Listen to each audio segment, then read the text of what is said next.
Okay, hello, Dr. Florence. Can you hear me? Hello, ma'am. Hello, can you hear me, ma'am? Yes, I can hear you. Okay, you can go ahead, ma'am. Thank you so much. We are now on YouTube. You can go ahead, ma'am. Thank you, ma'am. Good afternoon, everyone. Today, we want to focus on how to monetize our content and whatever package we have to serve our SMEs. As we've heard since the beginning of this training, SMEs form the backbone of the economies of the countries in the world all over. They create the jobs. Governments are there to ensure that a good climate is created for business, and realize that most of our SMEs have limited time on their hands. They are wearing various hats. Most of them are in their infant stages, and they will need hand-holding and undergirding by people like yourselves. And so going onto the field, you are supposed to add value to whatever they are doing.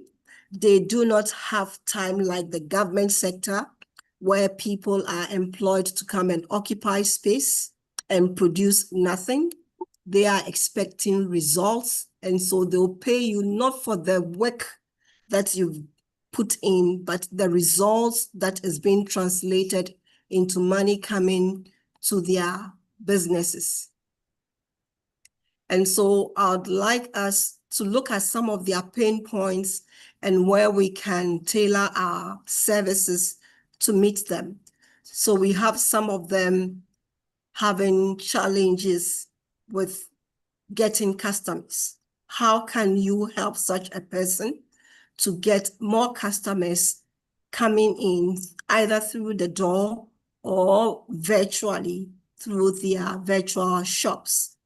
Now, some of them also have content all right, but they don't know how to package it well and how to consistently market their content online. So you have to come in, know what to pick, how to package their various content, and then have a calendar and post as and when needed. Also, some of them have spent so much money on ads and nothing is coming in. And so they'll want you to be that person who will help them to transform their sales funnel, where their customers, their prospects turn into leads, and this translates into them becoming customers. And most of them also do not have time on their hands. And so they'll want somebody they can offload to, and they are not looking for people who they are going to babysit.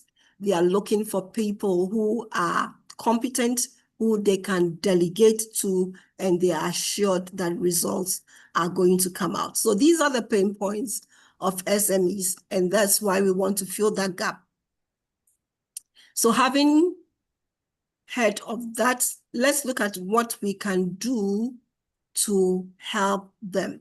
So you can come in as a virtual assistant to set up their processes and their systems for them.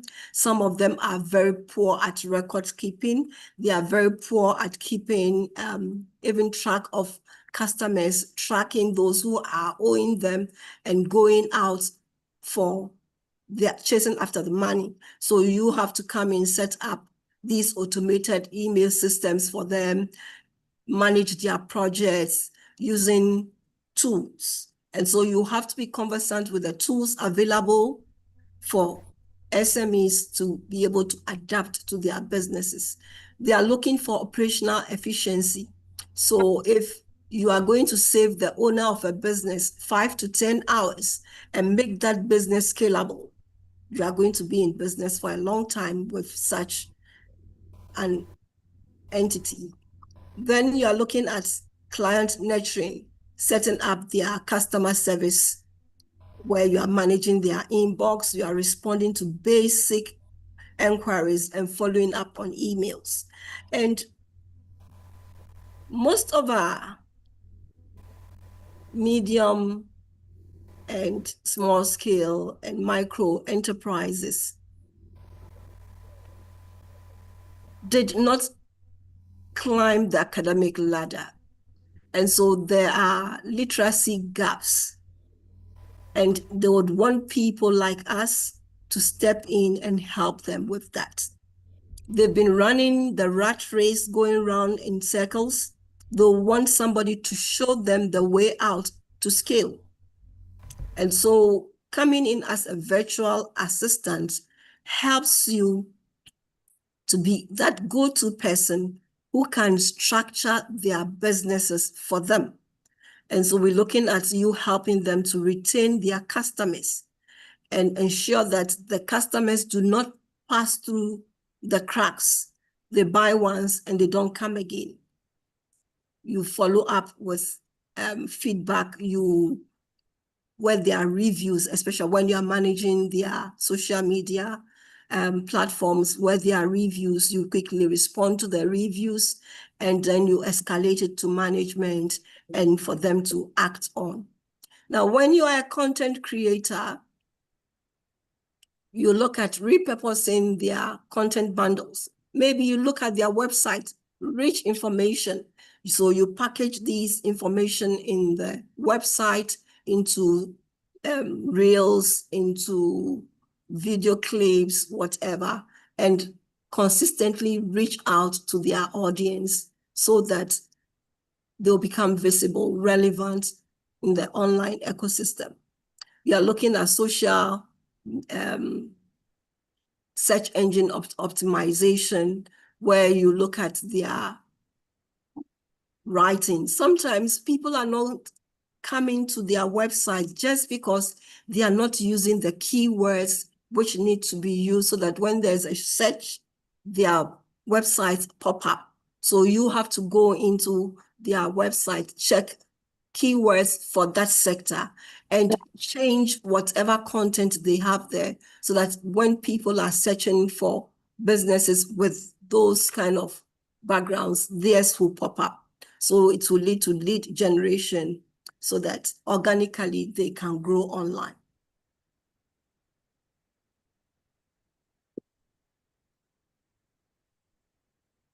Now you could also have a hybrid,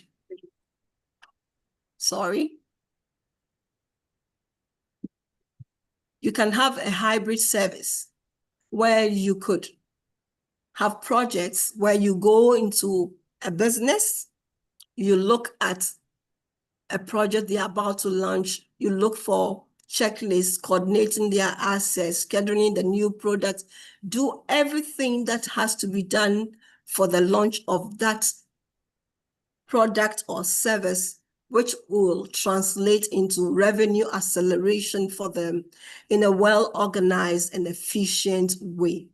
When they see you giving them the results, they'll recommend you to their partners in the system. You could also specialize.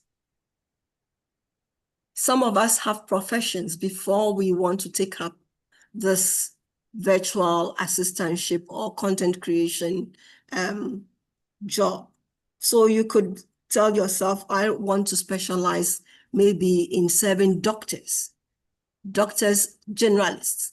Then you package everything that you have to serve them. You could also specialize. I'm going to deal with agriculture. I'm going to look at enterprises in agribusiness. I'm going to help them from here to there to there. And then you package. So you specialize. Why? Because generalists are paid by the hour, but specialists are paid for their expertise. And so if you want to get more money, more returns, then specialize in an area and be the go-to person for that industry so that you can get a premium there. So there's specialization. Then you could also have packages where you offer various levels. So tier 1 can be a starter pack, tier 2 can be a growth, and then tier 3 can be VIP service. And so based on your various bouquets, you can have, you can budget, you can regular your activities. And it also gives room for the MSMEs to also take decisions as to how they are going to spend their money. You could also have a retainer, a monthly retainer package where you are attached to that MSME and you come in periodically to help them solve problems. Why is this one a go-to? Because it helps the MSMEs plan and budget. They are working on thin budgets, and so they can predict, we have this person who comes in once a month or twice a month, and this person can help us do A, B, C, and so we are going to budget this much. It also helps you to budget and know your time availability and how many SMEs you can take on in a season. So it is for your own good, where you have a predictable income, and also you could have affiliations where you could go to associations and sell your services. So you know that because they are coming as an association, you are giving them this package. And if it's an individual who is engaging you, you have this other package for them. So it's up to you to organize yourself and look at how you are going to market your services. So you can have hourly services, monthly services, or offer the tiers that we've talked about. And you can also offer discounts based on the length of time that person is willing to retain you on their payroll. You could also offer project-based one-off services where somebody or a company wants you to deliver high-impact services. You package everything, you do it, and you price it accordingly. So if it is 30 days, you do your projects, you know that after 30 days you finish, and then you put a lump sum on such a project package.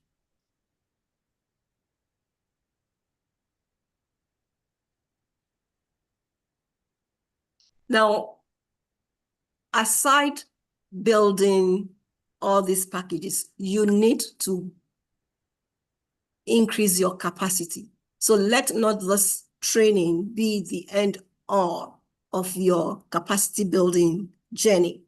You need to build confidence in yourself, have the right tools, the right attitude, the customer experience. Let people always remember you, leave an impact wherever you go that they cannot do without you.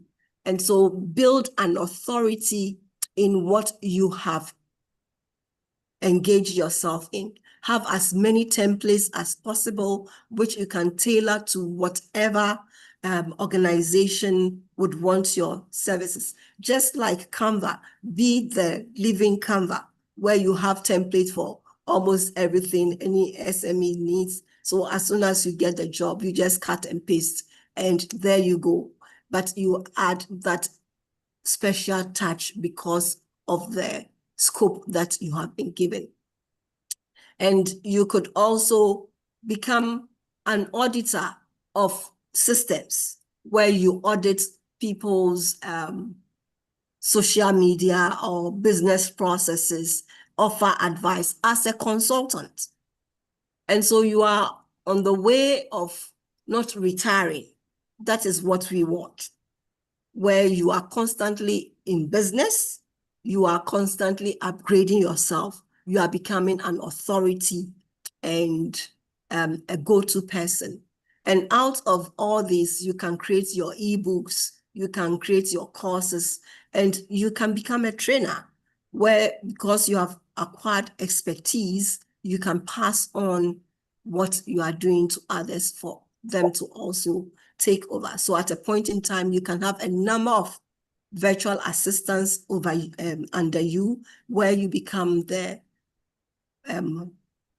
CEO, and you now give jobs to the various assistants under you, and you have your business booming.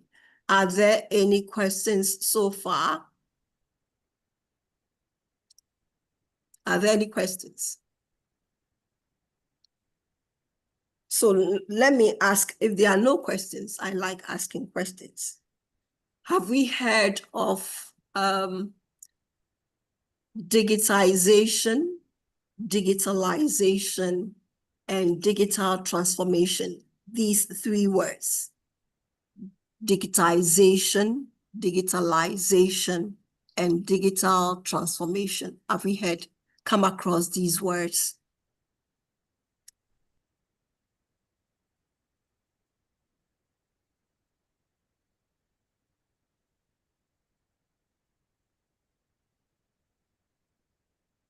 Are we there? Peter?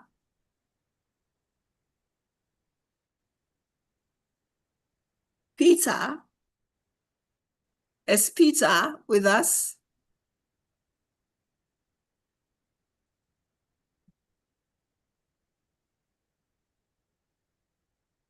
Anybody there? Yes, I can hear you. Okay. Madam Uju, have you heard of the word digitization? No, but I've heard digitalization. You've heard it. Yes. So can you tell us what you understand by that word? Not digitization, no, digitalization is the one I've heard. Okay, if you've heard about digitalization, can you tell me what you understand by that word? To me, I think it simply means going digital in everything, like that the world is going digital, something like that. Okay, thank you very much. Any other person? So we have three words on the floor: digitization, digitalization, and digital transformation. Can somebody help us?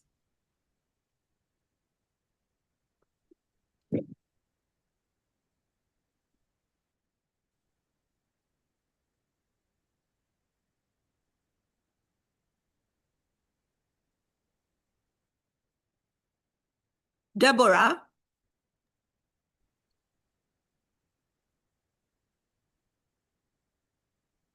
Deborah?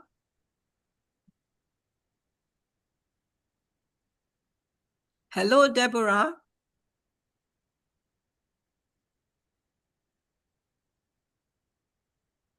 Is Deborah there? Can you unmute? Good evening, ma. Yes, Good evening, Deborah, ma. what have you heard about digital transformation? Hello, ma. Yes. Yes, I can hear you, ma. Can you hear me, ma? Yes, I can. Yes, I have. So can you help us? What is your understanding? Okay. Okay. I think digital transformation would be perhaps how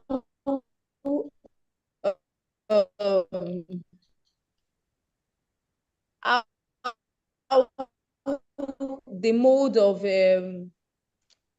technology has, or maybe how the mode of technology operates, you know, in different, how will I put it safe? It is well. I think it's the mode or strategy or Okay. like with it, the hey God, it is well. Yes, it is well with our Well. souls. I'm trying to picture a word to use. Oh my God, because like moving from one to another. So I think it's just a change of the operating. It's culture and everything that has how we can maybe adapt. I don't know. I'm not to put it. All right. Thank you very much for that attempt. Peter, are you there?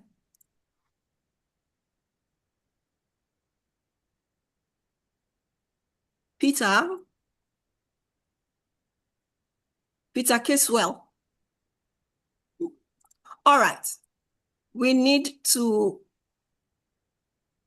understand these 3 steps if we have to go and help our SMEs, because you need to know which stage they are in and what services you can offer to them. So let's look at what the 3 words mean. I'm sorry, ma. Yes. Sorry, ma. What about like you said, what about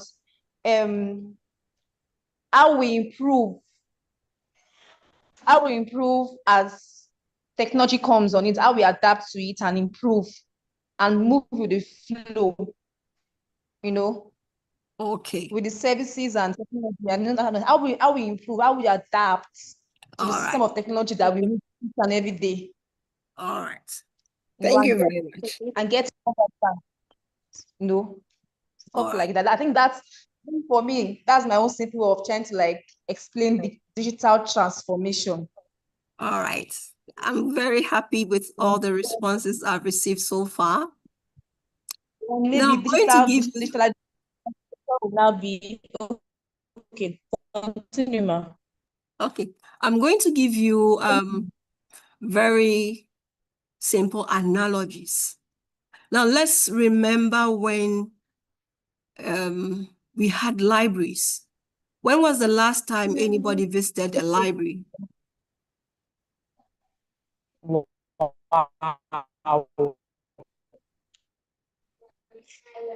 Is it an online library or an on-site library? On-site library. On-site library. Okay. For me, it's long. Long. So you haven't visited any library for the past 5 years? Yes. Okay. So when you visited the last time, when you were in university or were in secondary school, if you go to a library, what do you see? I see books. Books. All right. Books Thank you very much. Yeah. Some have technological like computers there. All right. So before the age of computers, when I talk library, you see in your mind's eye a room full of books, isn't it? Yes, ma. Great. So that was the analog system of libraries. Fast forward today, if I build a library, I wouldn't spend money going to buy books. Why? Because now the books have been moved from paper onto what? Electronic medium. So the books have been scanned and now they have been digitized. They have been what? Yes. Digitized. Digitized. So the word digitized or digitization is the movement of things from the old standard way of doing them onto electronic mediums. Okay. Have we gotten it? Yes, ma'am. So your shop, do you have a shop? No, ma. It's an online shop. Okay, that's for you. You jumped.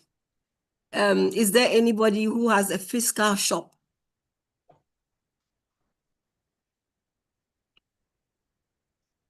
I know Peter has. I have a physical. Yes. Yes, so Peter's shop is an analog shop. It is physical.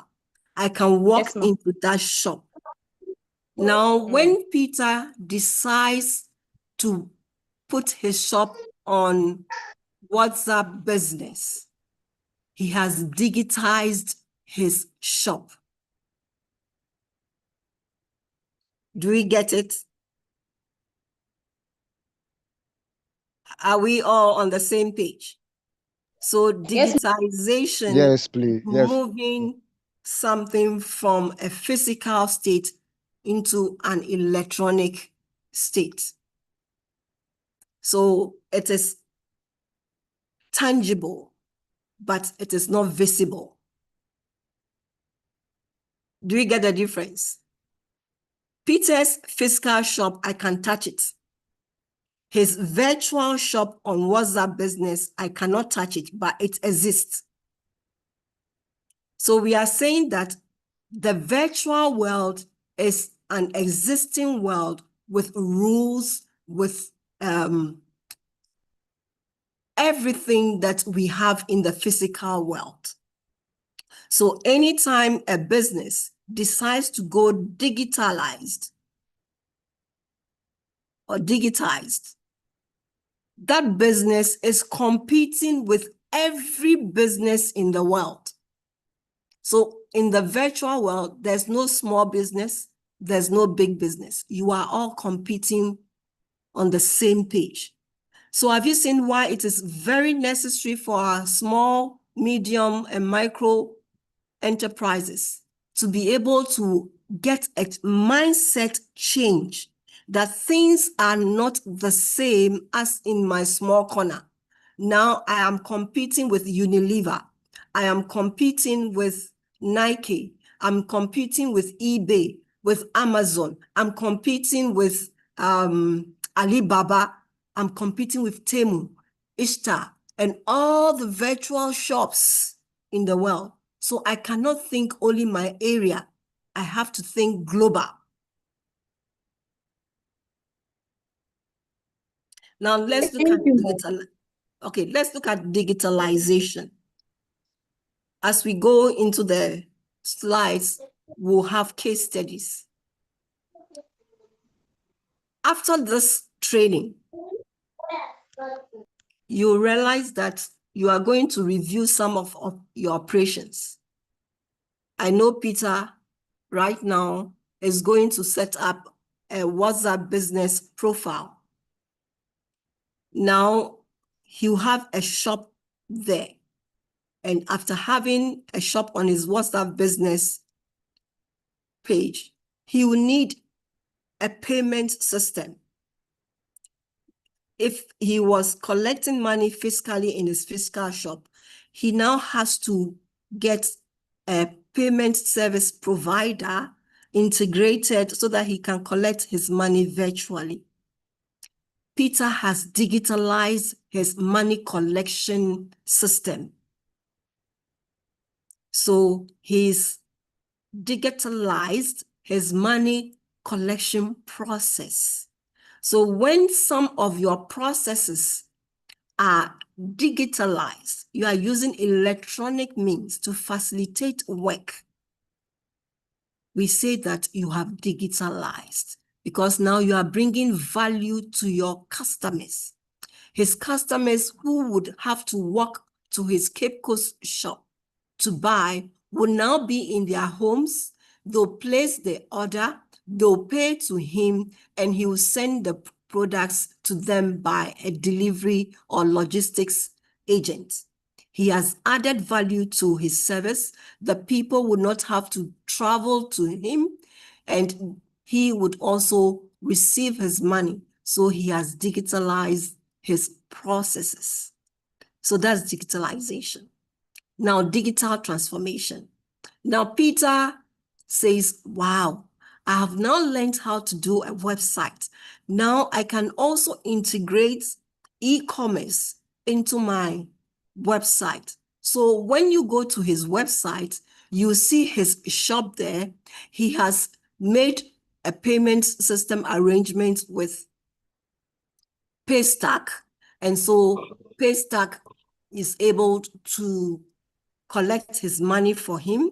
Now he also has the post office, who he has chosen to be his logistics provider. Now Peter will be sleeping and people will be ordering. Paystack will be collecting his money. And next day he wakes up, he knows that he has to dispatch A, B, C, D. He packages it, he sends it to them. If Peter would also want to be on Amazon, all he needs to do is to ship some of his things to the Amazon agents. And so whilst he's sleeping, Amazon is taking care of all the back and forth. All Peter needs to do is to restock anytime the things go out. What has happened to Peter's business? It has transformed from an analog shop into a digitalized operation. And that is what we call digital transformation. Are we okay now? Are we okay? Yes, ma'am. All right. So let's go into our slide. Let's meet Olivia. Olivia lives in Oda in Ghana. She owns a small boutique specialized in traditional African clothing. She's passionate about her business and wants it to go digital. Our question is, what stage is Olivia at? Is she at the digitalized stage, or at digital transformation? Okay, she's at the digital, oh God. Okay, she has to digitize her processes. Thank you very Yes, much. She's at stage thank you. one. She's at stage one. So now you are the virtual assistant who has come on board to help her. What advice will you give her? This is to everybody. So those of us who wouldn't want to speak, you can type in your answers and Mr. Soji will read for us. If you want to talk, please raise your hand and we'll give you the floor to talk. What can she do?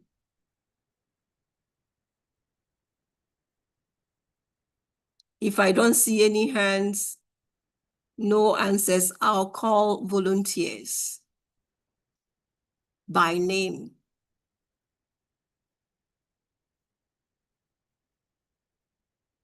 Let's keep going. Anybody?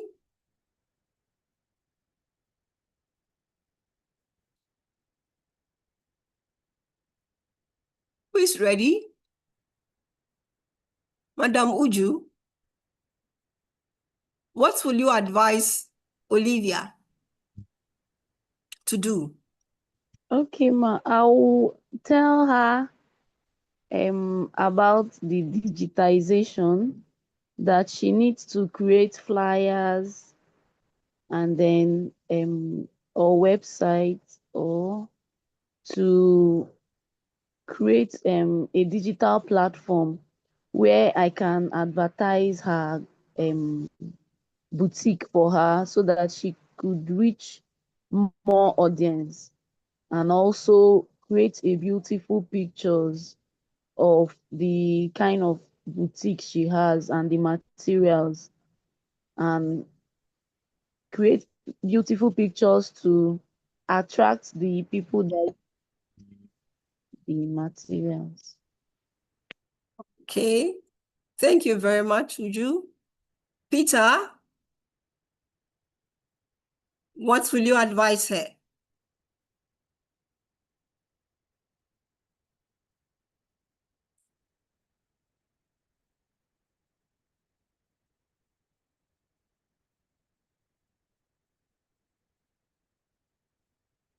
Deborah? Deborah? Hello, ma. Yeah, what will you advise her to do? She says, I want to go digital. I hear my friends are doing something, me, I haven't. What can we do? What will you advise her? Okay, first, I think the first step for me would be, since she has a store,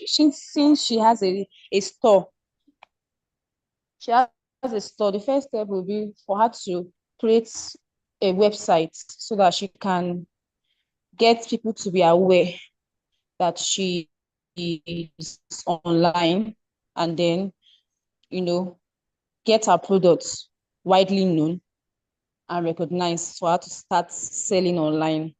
Then I think another thing again she can do is, or I can do for her, is to register a business on Google Business Profile. Okay. Yes, that's another thing.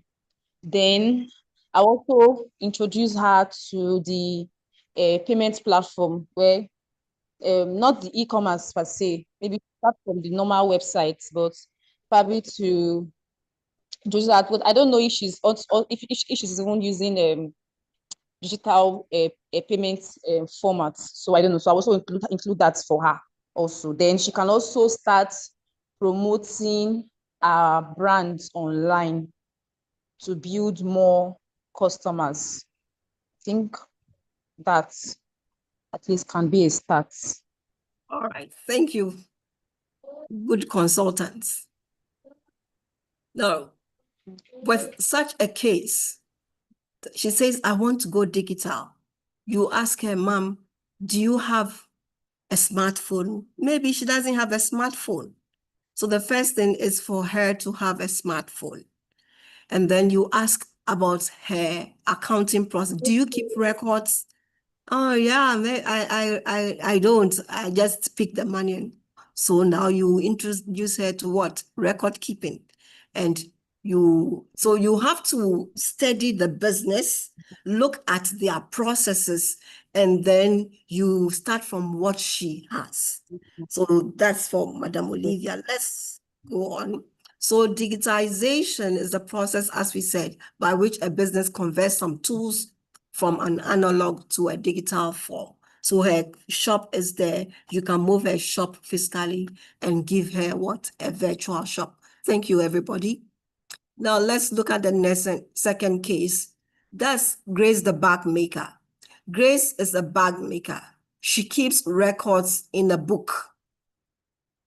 After attending the WIDB course, she decided to subscribe to Oze app. She now records transactions either using her phone or her computer. Her clients were coming to her shop to place orders. Now she has put her bags online on her WhatsApp status, Facebook, and Instagram. So where is Madam Grace? What stage? 1, 2, or 3? Stage 3. Stage 3. Why do you say stage 3? Stage 2. Let Deborah defend. Let Deborah defend her stage 3. Deborah, can you tell us why? Somebody can help me. Oh. No, you help yourself. It should be based on Okay. facts. Yeah, we shouldn't be doing guesswork. It should be based on facts. So what are the facts you stood on to arrive at that conclusion? Okay, based on the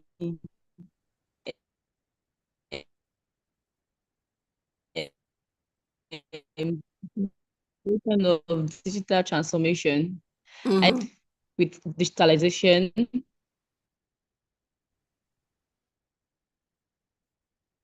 So let's start. Okay, let me ask Uju to come in before I come in. Uju, come in?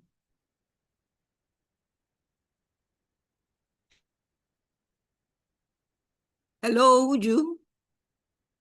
It's your turn now. Peter, are you there? Sorry, I stepped out, ma. Okay, so Uju, give us yours. Okay, I think it's stage 2 because she now has a smartphone and then record her transactions with Okay. her system, but she does not have a website. She only advertises with just WhatsApp status, Facebook, and Instagram. So I think Okay. it's stage 2. All right. So the first part, she was keeping her records in a book. Then she moves it onto an app. So there she digitized her process. That is record keeping. Now she moves from her records, and then now she has an online presence on WhatsApp status, Facebook, and Instagram. And so people are placing orders there. So fine, she's digitalized her processes. Thank you. So we said the use of digital technologies to transform a business model and provide new revenues and value production opportunities to our businesses makes us be in the stage of digitalization. Now, our last case study is Grace. Grace has started using digital processes in her operations. Her shop, which used to open from 8 a.m. to 6 p.m., has now an online presence with customers placing orders and visiting 24/7. While sleeping, clients are ordering and paying online. Customer relations and feedback processes have been automated, and Grace now has time to create new designs and look at expanding her business offerings. So if you look at the picture, she has a bag there, her price. Now she's not only selling locally, she's selling internationally. Now she has automated her stock inventory system. So out of stock, she didn't write it. It was a system which indicated that. She also have a unique identifier for each of her products, which we call SKU. And so you realize that Grace has gone far. Is she in stage 1, 2, or 3? Stage 3. Exactly. That is digital transformation. So as a virtual assistant, if you are taking on a business, you should be able to identify whether your client is in stage 1, stage 2, or stage 3. Now, if that person is in stage 1, then you have to transition the person to stage 2. If the person is in stage 2, help the person to get to stage 3. If the person is in stage 1, you have to do stage 2 to stage 3. If the person is in stage 3, what do you have to do? There you have to optimize her processes and ensure that she's getting more customers than you came to meet her. So we're saying that digital transformation is the process where you are using digital technologies to create and modify the customer experience for your clients. And based on the changing needs of our clients, today they want blue, the next time they want green, you should be able to anticipate and then suggest to the businesses, now let's go this way because this is what is happening. So you have to be somebody who gathers data, be abreast with trends in the digital transformation world, know what AI tools are coming up, and be able to suggest this to your clients to make them not be left behind. Because it has been recognized that Africa is behind the digital transformation drive. And those who are really, really behind are our women. And so we should position ourselves in such a way that we will become assets to these women and help their businesses to thrive, help them go forward and not be left behind. And I rest my case here. Are there any questions? Thank you very much for the opportunity. Thank you, Ma. You're welcome.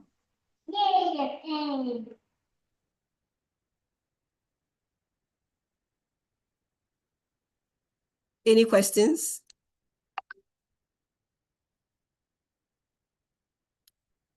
Okay.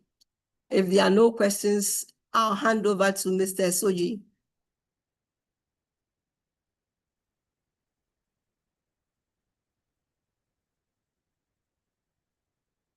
Hello, Mr. Soji.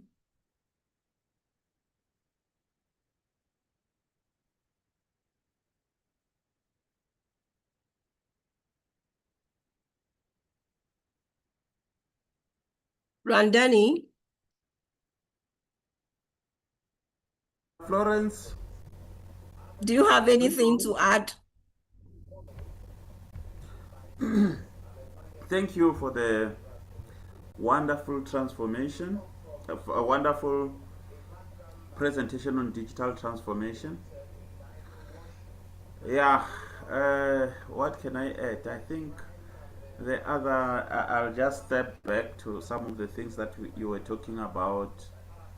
Pricing, I think there's a section where you're talking about value pricing. Just to share my experience, there was a time when I was working with a bakery as a business support practitioner. This time it was not virtual. It means I was using an analog format of supporting business according to what you have been telling us.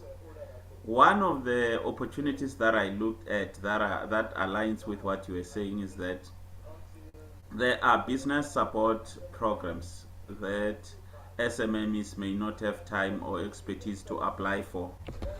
So the model that I had was to charge a percentage of the support. For example, I applied for this SMME. In South Africa, we usually say SMME, small, medium, micro enterprise.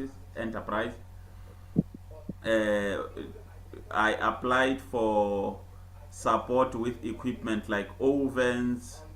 I think there were free. I think there were freezers, a whole number of equipment that they use, and I then charged a percentage of like 10% because I identify the sponsor and I did the application on their behalf. So that is another avenue that they can leverage to monetize their services. Thank you, Dr. Florence, for the platform.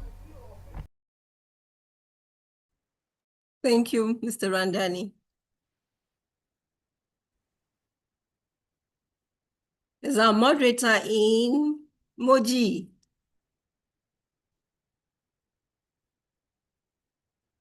Okay. He has been knocked out.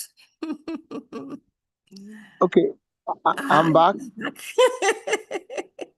Hello. Over to you. Over to you. Finished. All right, thanks very much. Let's appreciate Dr. Florence with your best emojis. With your best emoji, let's appreciate her for that fantastic presentation. Thank you so much, madam. It's a delight to listen to you every time. Thank you so much. All right, so right about now, we're going to go a bit further. Some people said about the in short that we have not done much about that. I think we did that. So one of the things I told you at the start of this training, can you hear me clearly? Please confirm you can hear me clearly. Yes, we can hear you.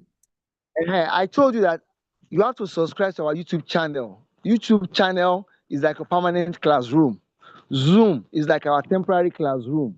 Once the class is over, everything we have said in the class will be on YouTube, so you can watch it and rewatch again. So what we did on that day, we did that already. You know, everyday classes, you know, all the lectures we are even having, the Mr. Randani lecture, Dr. Florence lecture, and Mrs. Lloyd's lecture, they are not captured on the training schedule because it's actually overloaded. So we're actually training you so that when you meet a Chinese man, or you meet a Western man, when you meet somebody from US or Europe, you'll be at par with them. You cannot feel inferior. That's why we actually is loaded. It's not your typical training you encounter in African countries. We have international standards. That's what we are following. All right. So that being said, I'll walk quickly. So in short, then I'll go back to today's class. The high point of today's class is about customer acquisition and freelancing. Freelancing means that you are not getting a job like a full-time, like a contract job. You are freelancing, you provide a service and get paid. And again, You can have retainership. Imagine that you are servicing like five SMEs, and each of them is paying you $500 per month. Now calculate, so each of them give $1,000 per month. So you can be, and retainership means that they will call you when they need you. That's retainership. Lawyers, they do that. That's the retainership idea. That means, okay, when I need you, I call you. They will not pay you like for one contact. They pay you for like months. They might not call you for any service in a month. So let me give an instance. We finished the WIDB program. A lady said she wants to digitize business.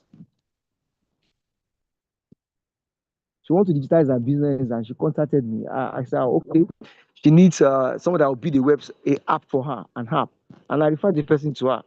So if I want to bill her, I will bill her, okay, madam, let me be your digital business consultant. I'll be getting 100,000 per month for that continuous consultation, but so let me do it for her for free. So this program is going to position you like that. So virtual assistant is just like nomenclature. You are beyond virtual assistant. You are actually a business development consultant in practice and in action. So what we want to do now, what we want to do now is that so what we want to do now is that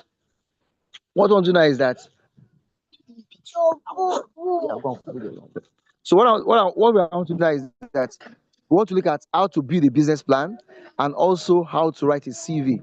Those are the things we want to look at tonight. All right, Mr. Adani, do you want to give us an insight on that before a business plan? Then before I go into it, can you give us an insight into business plan writing for clients? I know you are strong in this space because what I want to show them is how to use actually ChatGPT to generate it and customize it. Mr. Adani, do you want to give us an insight on that? Thank you, Mr. Ajao. You are right. That is my happy space. That is my the space that I've been in for quite a long time. One thing that I need to mention is that with a business plan, it's something that needs to be evidence-based. Yes, AI is a critical enabler in the process, but it doesn't need to be academic. It needs to be informed by the context of your client. Because if you tell AI, develop a business plan for a catering, it will come up with a standard business plan. But once more, in line with the principle that Mr. Olusoji has unpacked all along when we've been looking at digital tools, you need to give context to whatever solution that the AI proposes. I mean, he was talking about humanizing, all those kind of things.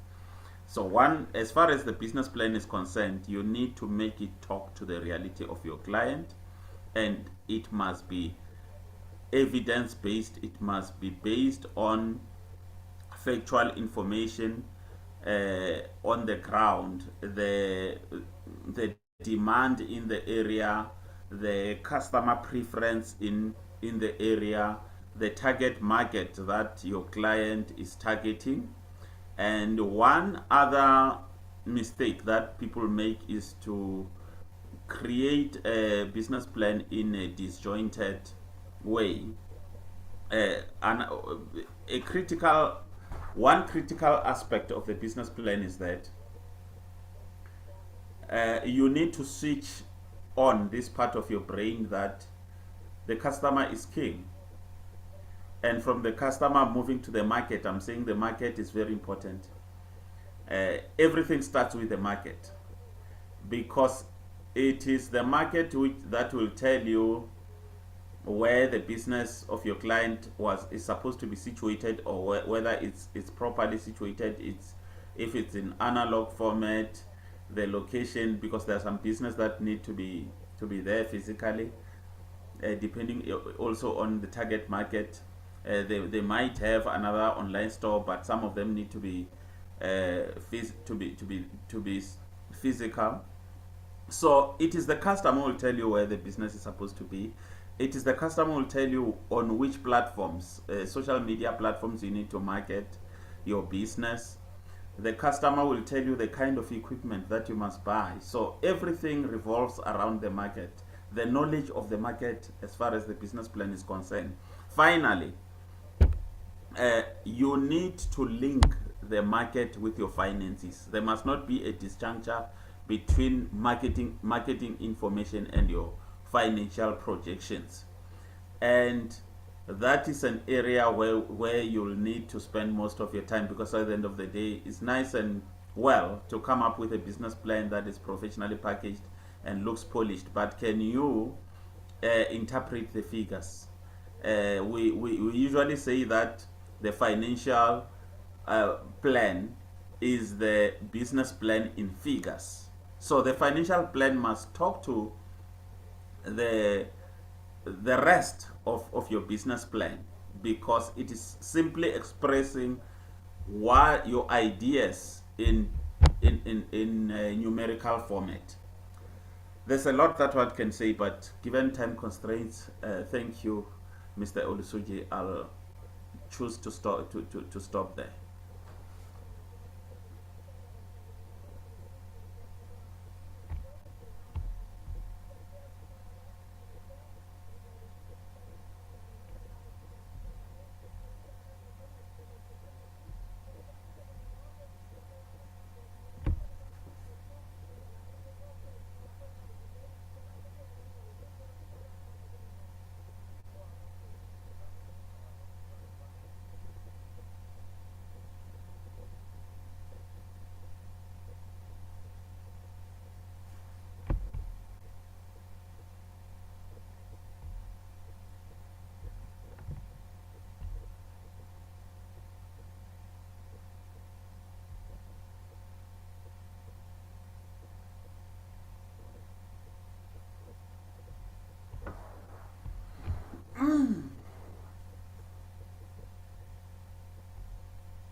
Okay.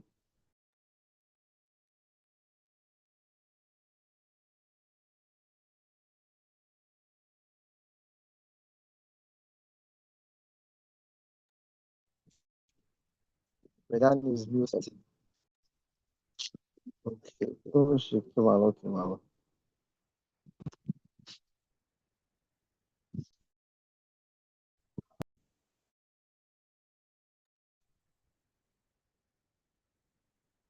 Okay, sorry. I was thinking that I was muted. Can you hear me now? Sorry, everyone.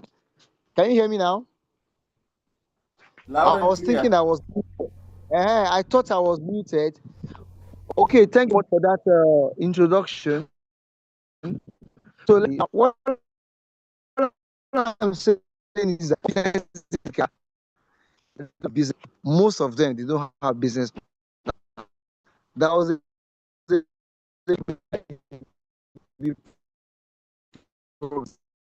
have been running business in the 50 years. That is plan. Now with the AI has actually fight. Let me tell you, it's a fight. So what you do now, but now about doing a business plan and a business proposal. Let someone read it for us. Someone read it for us. Business plan. Can someone read it for us? So three things I want to keep in mind here: business plan, business proposal, and pitch deck. Pitch deck. These are the concepts I want to take in mind. Take to mind. Can somebody read for us? Purpose of a business plan. Anybody who wants to go? Hello, Deborah, are you there? Let me read if they are not ready yet. Business plan Okay, purpose. all A business plan explains how a business will operate, grow, and make money.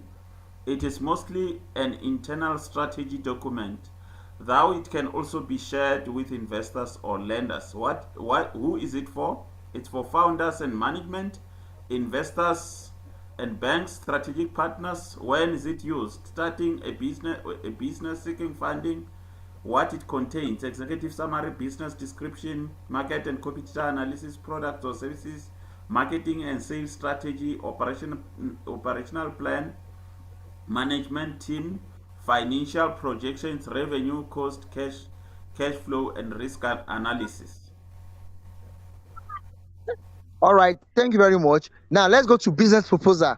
So business proposal, let me read it now, is a sales or persuasion document reading with a specific deal, contract, or partnership. So basically, a business proposal is a subsection of a business plan. Are we clear with that? So business plan is more bigger and larger, and is not something like business proposal is actually a subsection of a business plan. Are we clear with that? So that's what we're looking at now. Let's go to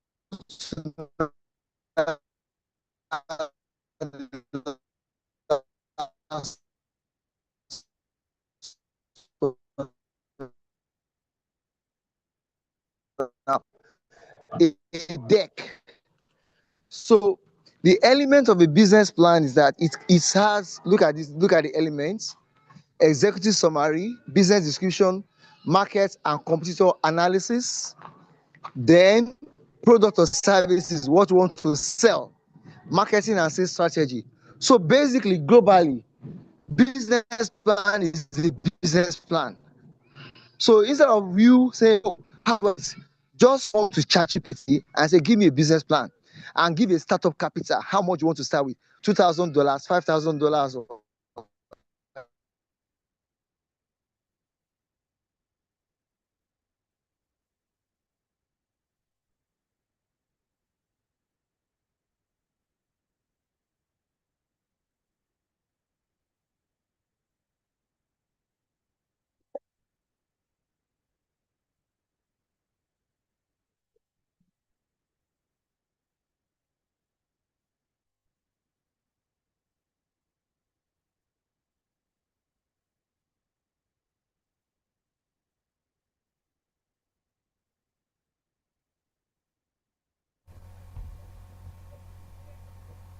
I think it's disconnected once more. Meanwhile, let me just make some additions so that we are not idle. As far as the business of the description of the business plan, another important consideration is that it is also about the history of the business. Potential investors or your management will not only be based on where you want to go. It's about your history, the history of the business, and the current status. Where are you currently, and where do you want to go? Because the history part of things is of interest to investors, in the sense that, and I want to emphasize that a business plan is not primarily for investors. It can be prepared for different purposes. First and foremost is for the entrepreneur themselves, because they need to run a successful business, and there are some business plans that are particularly tailor-made for investors and so forth. So it is, investors are interested in the history of the business because it shows them a pattern. Has this business been growing over the years and so forth? That is another important element. I don't know if Mr. Olusuji okay, is back with us. I'm back now. I'm sorry, my network. Sorry, it's my network. I'm sorry about that. I was logged out. Now I'm back. I'm not sure if I still have the hosting right, so I can share my screen. Hello? Yeah, go ahead. I was just filling the gap so that we are not quiet. It's not all quiet here. Okay, all right. Thank you very much. So let me repeat what I said again. Business plan is an important document for business owners. You as a virtual assistant, you can be contracted to do it for them. In Nigeria, I did it for organization, and the last contract I got, that's about $200. I was there as a graduation's keynote speaker for the last batch of WIDP. A woman is there, 23 years in business without business plan. She has attended business school in Nigeria, but in that business school, I'm not sure whether they taught them how to write a business plan. She understands the business plan, but she doesn't have a living document of a business plan. So we have an agreement. I will send you the invoice. I send the invoice to her to write a business plan for her. So as a virtual assistant, you have this contract to write for them.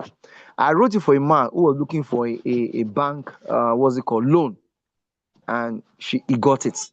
The man actually gave me a retainership, like, oh, I'll be consulting for him for the business development consultant for his organization. So now, in this age and time, this training is AI driven, AI powered training. So business plan, there is no rocket science. It's not something difficult.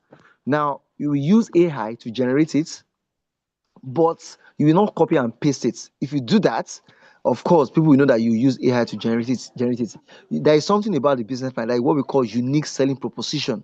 What is it that you bring to the table that other people are not bringing there? That is it. So every business must have a unique selling proposition. I'll give an instance. When Uber started, they said Uber is not a taxi. Uber is not a taxi. So what are you bringing to the table? Then look at this course we are giving you now at virtual assistant. People have been offering it all along, but our own content is uniquely different. How? We have Afrocentric touch, and we're actually serving a niche which is underserved. Research have shown that SMEs is the driver of African businesses, private sector. And we hear from Lloyd's presentation that they are the highest generator of job in Kenya, the same thing in South Africa. However, these operators in this SME space, they do not have skill to actually scale. And one of them, and most of the people who are actually providing training for SMEs in Africa, they are the Western organizations, Western NGO or consulting organizations. But let me now tell you, the Western world, especially Europe, they are living in post-industrial society. They are trying to give us what they don't have. They don't produce again. So when they come to Africa, most of the business they are promoting are consulting, IT, which are not actually generating jobs. They are more service-based sector. They are not generating jobs. So what we actually need in Africa is actually entrepreneurship focused on job generation. And that's what we see in China. China know that they have a huge population. China cannot follow the template of the European world. And look at what Donald Trump is now saying. Donald Trump realized that America is becoming like Europe. And I say, no, it should not be. America has to go back to the original setting as a production-centric entrepreneurship. So, but in Africa, we follow the European Union, we follow the most of Western countries like MasterCard. They don't do programs like this. They will do program for entrepreneurs. They only teach them how to do your business. They don't teach them how to do a mass production, to massify their production and expand. They give them micro businesses idea. But Chinese man don't think that way. They have expansionist mindset.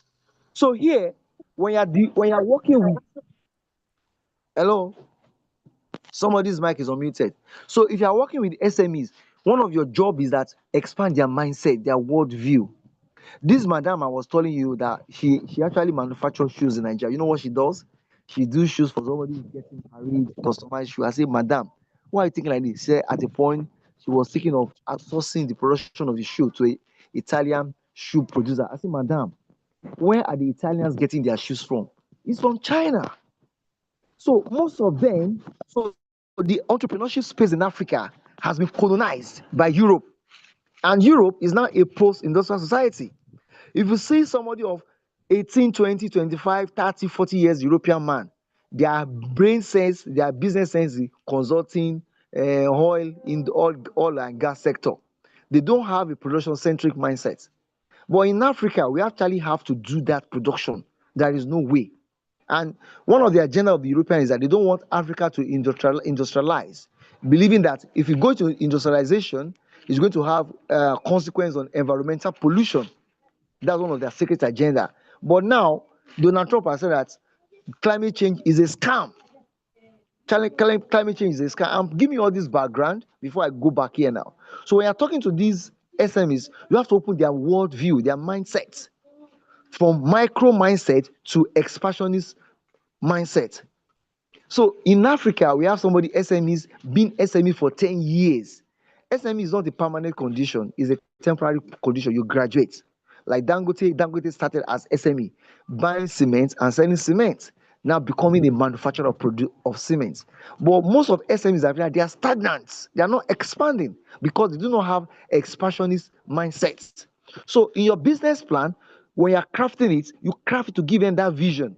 And I gave you the story of the man who globalized McDonald's. The owner of the McDonald's, they don't want to expand. The guy bought it over from them.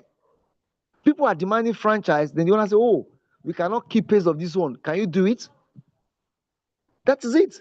They have a limited worldview because the European partners in Africa, they give them that microscopic worldview.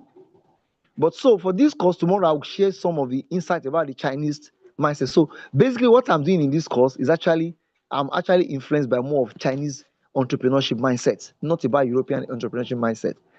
European entrepreneurship mindset is that keep Africa the way they are as a permanent source of raw material. That is a European agenda.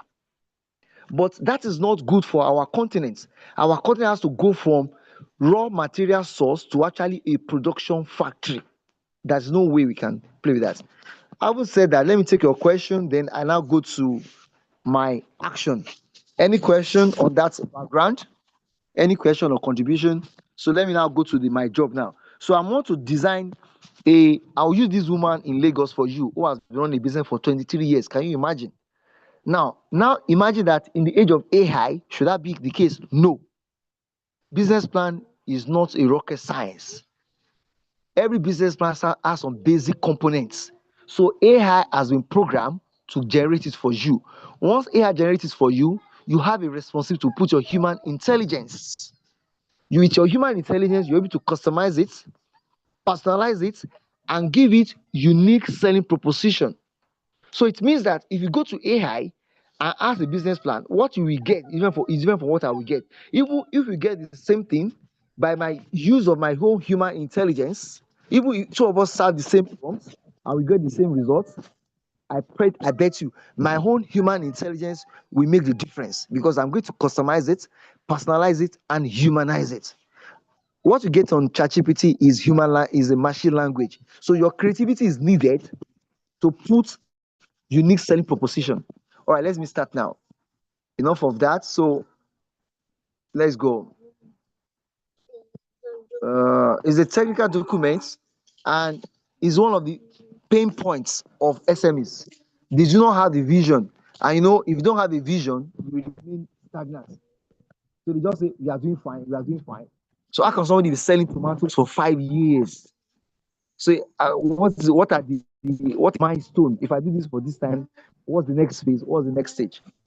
All right, let's go now. So now, what I'm going to serve a voice prompt. Watch it now. There is a fashion. What business can I use? Can somebody suggest the business plan?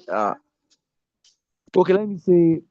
Can somebody suggest something? Can somebody suggest? Can somebody suggest? Okay, let me say a snacks. Snacks producing. Somebody is producing local snacks in Ghana. Want to write a business plan for her, and startup capital is $2,000. All right, let's go now.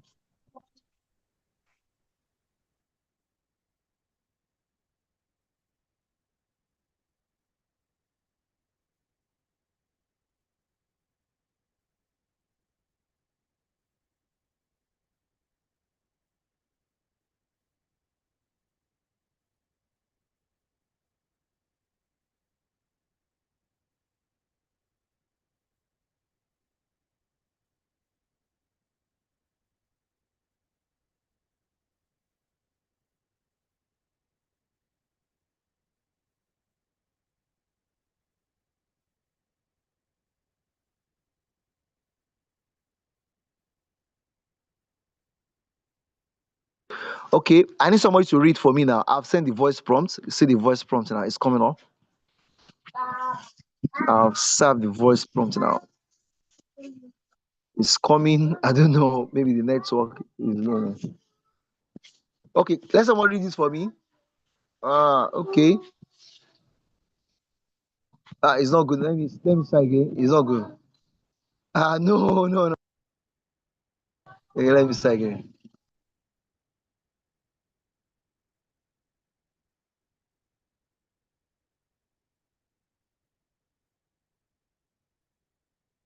I think that point was not because of the voice. Let me start again.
I don't know. It's not going. Okay.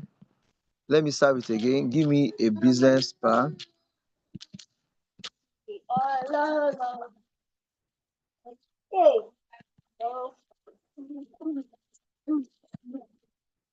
Plantain. Plantain. Plantain.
I don't know what happened to my ChatGPT. It's not going.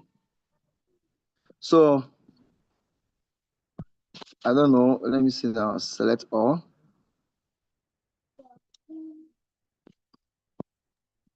You can switch to Gemini.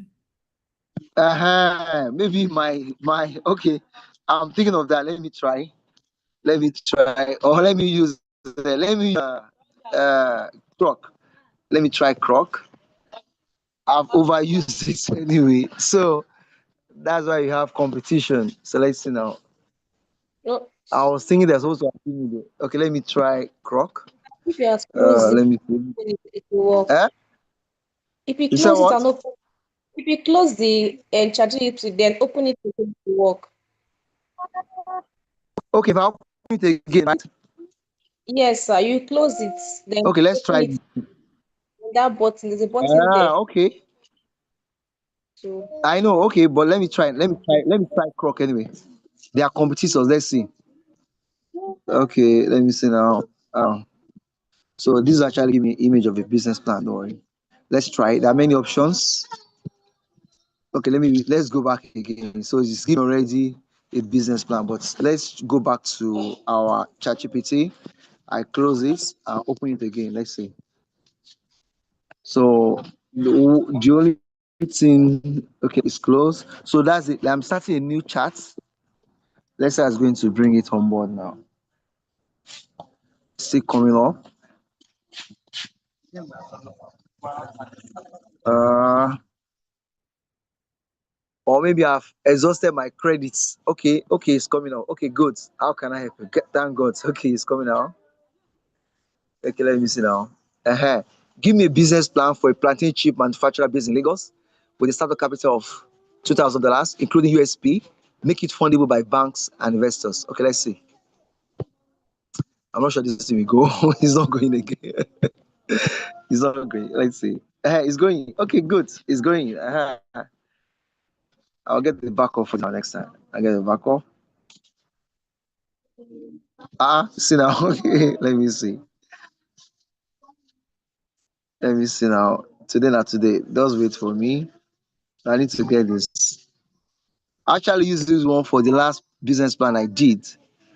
Okay. Look at it now. Can you see now? You see now?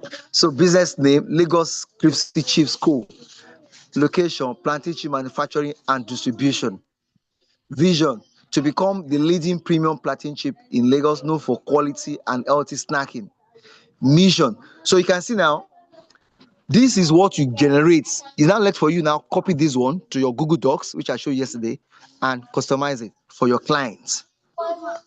Look at it now. What are the unique selling proposition? Locally sourced, high quality plantain, authentic taste, multiple flavor options, low oil or extra production method, eco-friendly packaging, affordable pricing for customers. See now, 3 months. See now, that's what we are talking about business plan. Look at this timeline. The first 0 to 3 months, 6 months, 12 months, 24 months, market analysis, industry, snacks and food and beverages. Market opportunities in Lagos. Lagos population 40 million and high demand for affordable snack. Growing trend. So this is actually we do the competitor existing plantain chips brand imported snacks. All right. So now this is what it gives me now. I now want to what I want to do for this woman. I want to make sure that this plantain chips becomes a global brand. I will now go and serve a prompt again. Make it a global brand. Make it a global brand. Make it a global brand. A global brand. Global brand. Selling in supermarkets. Selling in supermarkets in Europe and US. So you should now update it now. And there's the Canada anyway. Canada. Yeah, let's see. So make it a global brand. You now see now. See now. So plantain chip premium brand made in Nigeria. See now. So this is where human intelligence comes in. You don't accept whatever it gives in the first instance. You understand what you want to give for these your clients. So you now use this one to supercharge your thinking. Okay. Global brand. Naturally African, globally loved. See now. Build long-term goal. Build a globally recognized African snack brand stocked in 1 month. You see now, it's giving that one problem. Global consumers want natural, gluten-free, non-GMO snack, but African snack brands are underrepresented. Look at that. That's the problem. So look at the USP now. A premium export grade plantain chips brand that meets FDA. So these are the EU and global standards. Delivering clean ingredient, bold flavors and authentic African origin. Look at USP. So what makes it fundable for international funder? 100% natural, clean label, no preservative, no artificial flavor, vegan. You see now, African origin story, powerful for global markets. You see now. Diaspora from mainstream. So this is what you do now. Product line, core product, original sea salt. So this is what you do now. You now say target market. So the vision. So now, look at the first proposal I gave me. That's a local one. But you are telling your customer, your client, look, madam, I'm branding you for global markets. Let's start in Lagos and become global. Madam, picture in your mind that your plantain chip is being sold in supermarkets in the UK. how will you feel? That's the vision. So business plan is about bringing the future into the present. That's planning. So you open their mind to that. It is possible to have your plantain supply. Look at it now. Lean export model. You are starting small batch production in Lagos, manual or semi-automated processing, third-party lab testing. See now, semi-automated frying and packaging, financial model. See now. So this will give a detail. So now, if I'm doing this one for this person now, of course, this is my style. I will not look. Can somebody read the last thing? Want this turn into what? Can somebody read for me? The last line. Want Hello. this turned into, can I go? Read for me. I'm calling your attention to this now. Yes. Want this turned into investor pitch deck, PowerPoint, Okay. bank Okay. proposal, financial model, Excel, export Okay. compliance, All brand right. So story that. for Thank you. Thank you. Now. So you see all the components. AI does it for you. So every business plan must go with a pitch deck. So business plan is more narrative. Pitch deck. So I'm not saying give me a pitch deck. Let me do a pitch deck now. Pitch deck. Pitch deck is a collection of PowerPoints. That's the pitch deck. Keep it in mind. Pitch deck. So I'll say, give me a pitch deck. Give me a pitch deck. Now let's see what's going to give. That's the PowerPoints. You see now? Slide 1, slide 2. So pitch deck is when you're talking to investors. You cannot be reading the text. You show them the slide. Slide 1. You put image of the snacks you want to sell to them. That's what we do there. Solution. Slide 3. Products. So basically, every business solves the problem. That's what we are going to now. So I think I've done that. Let me copy I'll copy it out and put on the group so you can go and read it. But basically, this is what we do. Why invest now? So pitch deck is like you stand before them and you're talking to the slide. You are not reading the slide. You'll be talking about, oh, this is what I'm going to do for you. That's a pitch deck. You are talking to the pitch deck. So they will have a proposal, but that one makes it more engaging. So because sometimes executive summary is for those who are see now. Can you see Canva there? Can you see Canva? Can you see Canva? So yesterday I told you about slides. You can use it on Google Slides, also on Canva. See now. So you now say customize for banks or venture capital investors. You can do a lot of things. So with this one, I've done that for you. Now let's now go to the next part, which is a CV. As a virtual assistant, sometimes you can get a vacancy for a position for social media manager. Since you have been trained as a content creator, vacancy for social media manager. How do you go about it? It's not difficult. You have to write the CV. Now, recruiters, they use CV. They use AI to read your CVs. They don't read your CV manually again. That's what they call applicant tracking system. So someone read it for me now. Applicant tracking system is an AI powered system that sieve out your CV. So if they receive 1,000 application, they will now program the ATS that, okay, any CV that doesn't have this particular skill or experience, eliminate. Anybody without a certification in virtual assistant or content creation, eliminate. So ATS will have sieve out about 90% of the applicants. The HR will now talk to it, will now manually examine about 10%. That's ATS for you. Now, since AI is going to analyze your CV, it makes sense for you to now use AI to speak to that AI. That's what we call applicant. Can someone read for us? What is an applicant tracking system? Most big organizations, they use one to save the CV. They don't read your CV manually. Can somebody do that for me? Can somebody read? Hello? Can I go, sir? Oh, yeah, read. Yes, go ahead. What is an applicant tracking system, ATS? An applicant tracking system is a software platform that helps organizations collect, organize, screen, track, and manage job applications from start to hire. Think of it as a CRM for recruitment. What Okay. problems? Okay, should I go on? Go ahead. Okay, sir. What problems an ATS solves Okay, without an no, ATS? just wait. Just go to the with an ATS, all applicants in one dashboard. Read that one. Okay. All applicants in one dashboard. Automated screening. Structured Okay, so interviews. it's Hiring okay. Don't data. worry. Wait, don't worry. Don't let me complicate it. If you hear ATS, one word, automated screening. Are you clear? Yes, Just say sir. AI screening. Just say AI screening. AI they screen your CV.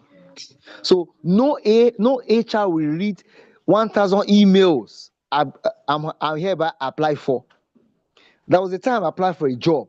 My location was, they will say, they will program the HR. The HR will say, you must be living in Lagos or Abuja. If you now apply, you now write Kenya. Automatically, the ATL will screen you out because your application is what? Out of it by location. So I play on that. That was the job I got in Lagos before I moved to Lagos. I was living at Ibadan. They now said applicant must be resident in Lagos. Trust your guy now. I just use my family friends address in Lagos because I understand that even the HR they don't have the time to be saying, "Do you trying to relocate?" They don't have the time because applicants are so much, talent are so much. They don't have the time.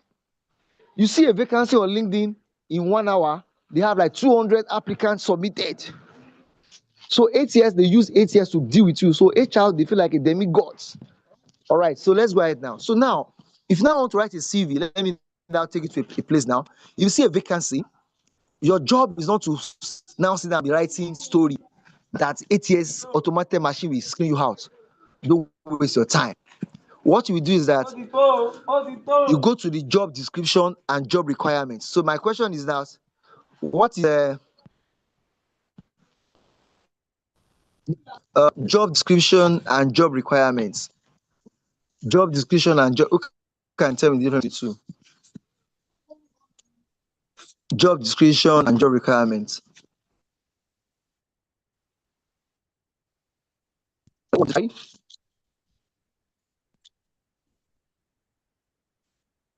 want to try. Nobody want to try job description and job requirements. This your guy, this your job as you get people who will meet the freelancer. Say, can you help me write my CV? I'll pay you 5,000, 10,000. That's a short money for you. Most of Nigerian graduates, they leave university, they don't have a functional CV. That's a market for you. You can put your status. Let me write your CV for you for $5. Hello, yes. Who want to try? Yes. Go ahead. Who want to try? Who want to try, please? Let's just try. Say anything. It might not be correct. Just say what comes to your mind. Who wants to try? Oh, And job eh? requirements. Yes, just try it. I will explain to you. It doesn't matter. I just want to see what you have. I want to make it interactive. Just say it doesn't matter. What job requirement? What are they talking about? They say job description. What are they talking about? What does it mean? I'm Okay. not going to I do that. Yeah, go ahead. Yeah. okay. I think job description are like the list of things that they need, or the list of things that they want in an applicant. They just describe, Correct. they'll That's describe fantastic. what the job entails. What the job Correct. entails. That's correct.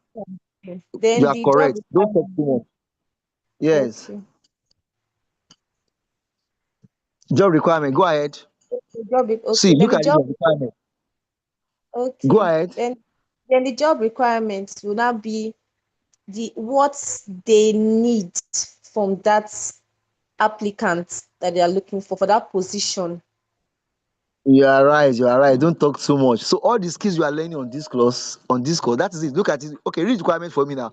Read requirement for me. What's the first requirement? What's the requirement? Read it for me. Read requirement for me now. Job requirement. Read it. Read it for us. Can you see my screen? Mm, Can somebody read? Hello, sir. Job requirement. Oh yeah, read for me. Just read. Hello, who wants to read? Okay. Okay, I've seen. Oh, yeah, Job requirements. Yes. Oh yeah, mandatory. somebody should read now. Why are we wasting time? Somebody read. Hello? Hello, sir. Let Hello, somebody sir. read, please. Oh, somebody Yeah, with read. Read. Just read. Don't worry. Read. Don't ask for permission to shine. Shine. Read. residents of Abuja, mandatory. Mm-hmm. 2, must own a good phone suitable for video recording and editing. 3, strong ability to Hmm. shoot and edit content. Priority, basic knowledge of social media management. Excellent. Thank you very much. So if you apply for this job, wait, you now say Lagos, Nigeria. Will you be shortlisted? Yes or no? Yes, yes or no? Hello? No, sir. No. So if you now want to apply for this job, you now put your friend with them, just say, hello, I apply for this job. Oh, give me your address for Abuja. That I did that a lot before I focus on Afro-Standing Masterclass. I say, please, my friend, my second, I'm applying for the job. Give me your address for that place. I will now use his address because the first thing is if they use it manually or they use ATS applicant tracking system, I'll be knocked out.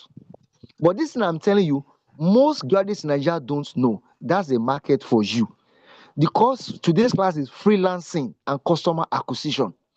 So on your status, put it there. I will write a CV for you that will fetch you job interview. DM now. That's the market for you. On LinkedIn, put it there. Some people are collecting up to $10, $20 to write a CV for people. People write like 10 application CVs. They didn't get one interview. Say, let me write a CV for you that will land you job interview. That's the first thing, opposite of a CV and a cover letter. Once you are done interview, your chance is 50-50. The first thing that can you impress the recruiter to invite you for interview? That's the first thing. The last place I worked in Lagos, two of their staff walk up to me and say, how did you come in? Did somebody recommend you?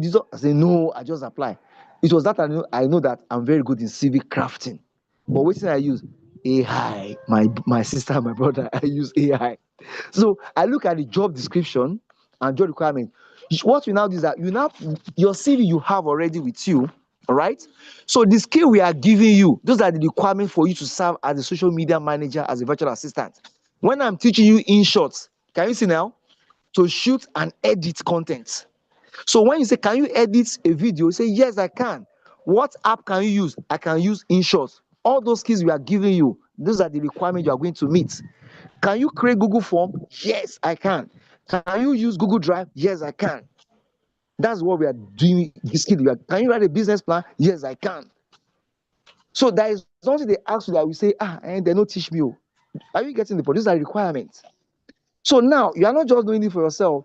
Those NYC coppers that don't graduate without CV, they're your markets.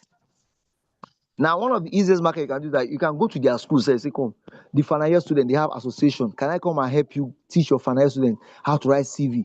In their final year, they do parties, dinner. Talk to their president. Can I come and teach you how to write a CV? So how do you do that now? We can use AI. Look at the December, it's even recent one. You see now?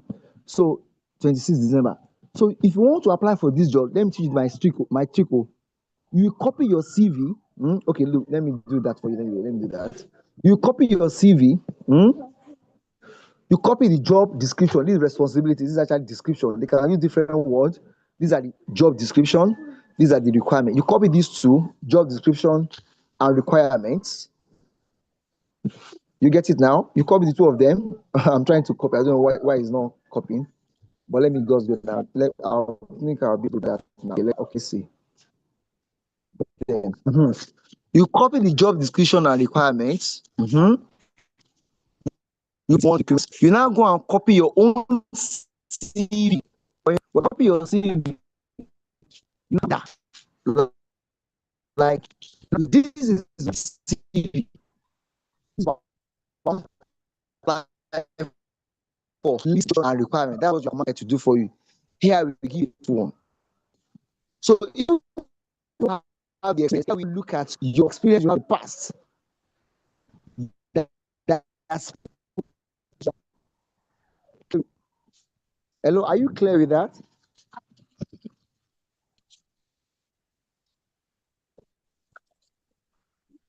Okay, try now. Nobody's talking. I need to before I go for that. So it's always 6 o'clock. It's already somebody hearing me. Hello. Hi. Nobody. Okay. Do, We can do you hear understand you. what I said? The line So was this breaking, is actually, so I know. Okay, sorry about that. It's the network. Look at it. I'm showing this document, but it's not showing. But let me explain to you anyway. So we're going to stop here. Then tomorrow I'll come back to the talks. But today we have covered the business plan and pitch deck. Pitch deck are the slides to explain what you have written in your business proposal. Business proposal is an extraction for business plan. Maybe 2 or 3 pages. Business plan can be like 10 pages or 15. Want to do this part of the business. That's the extraction of that. Then a pitch deck is what you do in this is the document. Okay, let me see now. So what I want to do is that copy, if you see CV, you copy job description and job requirements. All right? You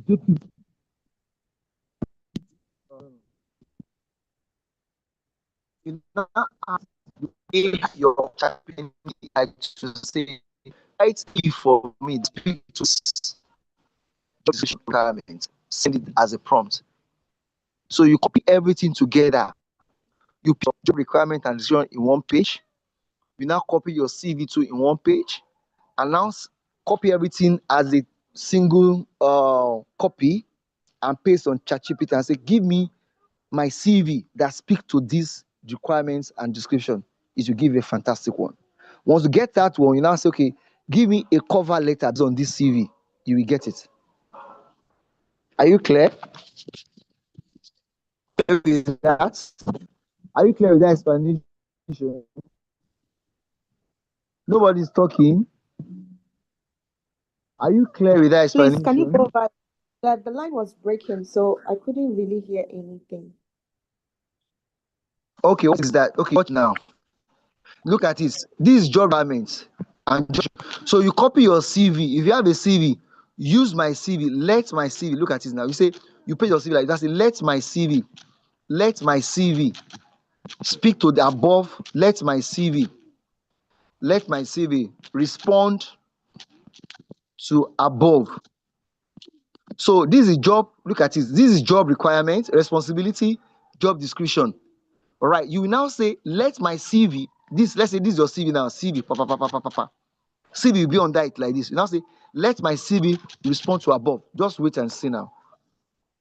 It should now give you a CV that speaks to the job description and requirement. That's what I'm doing now. Can you see now? Yeah. So can you see?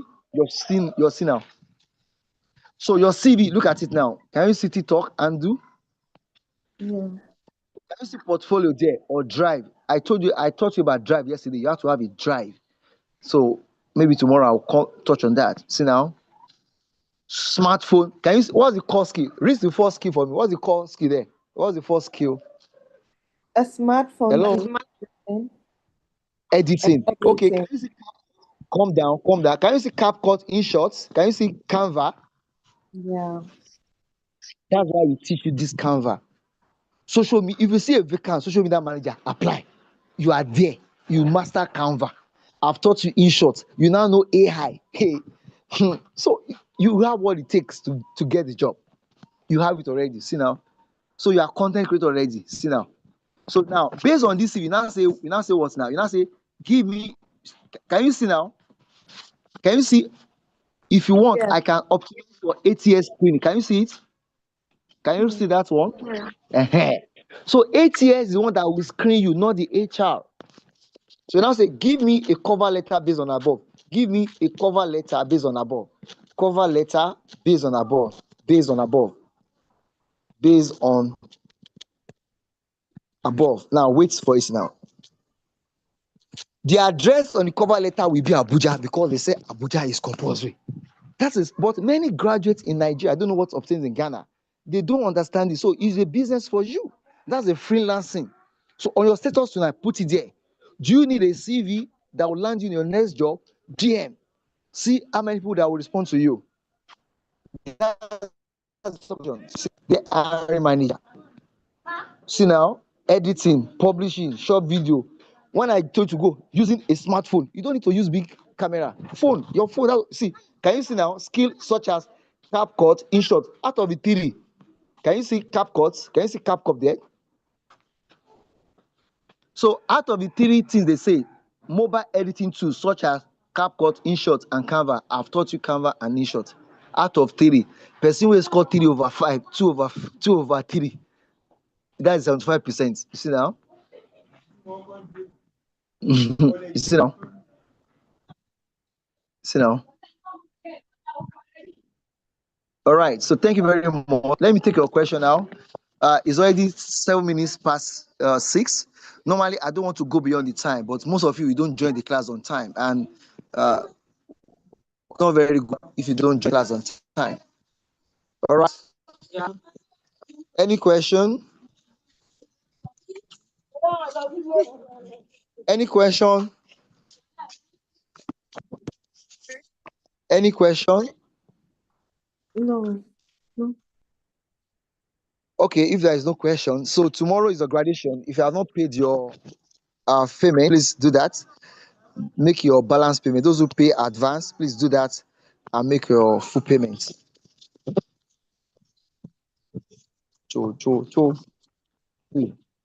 Tomorrow.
That feisty attitude. Love that. What did he just say? Get out. Go to sleep. I love that feisty attitude. There it is. Oh, no. What did he just say? That you're angry all the time. After that. I remember saying.